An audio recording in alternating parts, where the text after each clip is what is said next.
one of the things we could do to speed up trading again is to allow for small businesses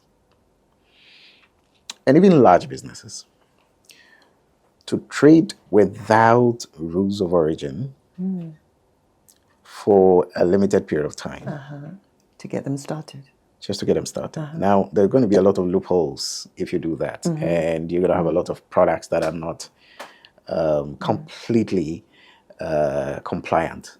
You know, with the requirements of the rules of origin, trading in account. You know, I don't think that should be a problem. I think that what we need now is to accelerate the implementation process.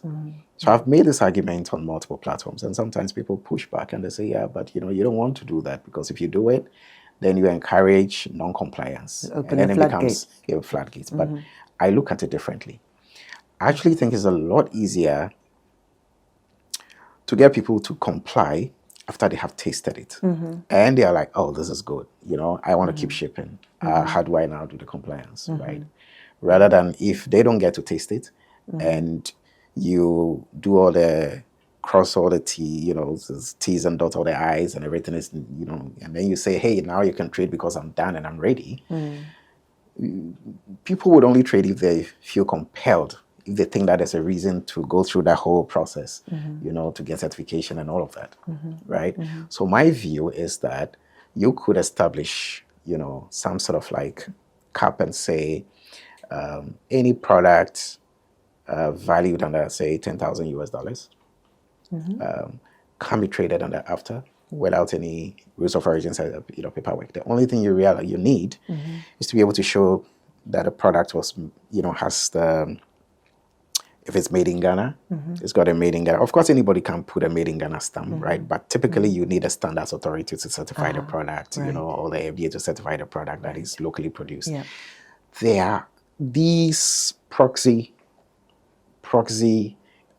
indicators for showing that at least the product was assembled locally, at the very least, or somehow produced locally. And I think it should be possible for us to have a limited period where we say everybody trade under AfCFTA, under reduced tariffs, right?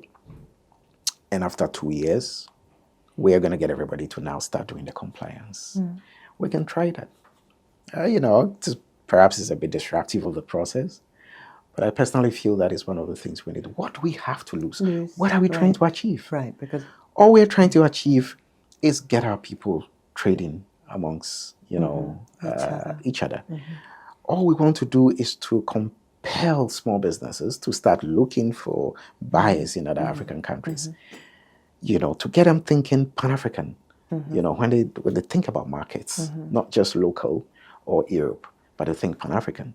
Now, mind you, we're moving from a very low threshold of intra-Africa trade, 17% thereabout. We want to move it to 50%. It's going to take us a lot of effort. And if we're going to, you know, have all these barriers, you know, strict barriers, I think the process is going to be very, very slow. So I would say, get everybody into the market. And then once they're in the market, you say, hey, if you want to keep taking advantage of the market, just do the paperwork. They are not going to withdraw.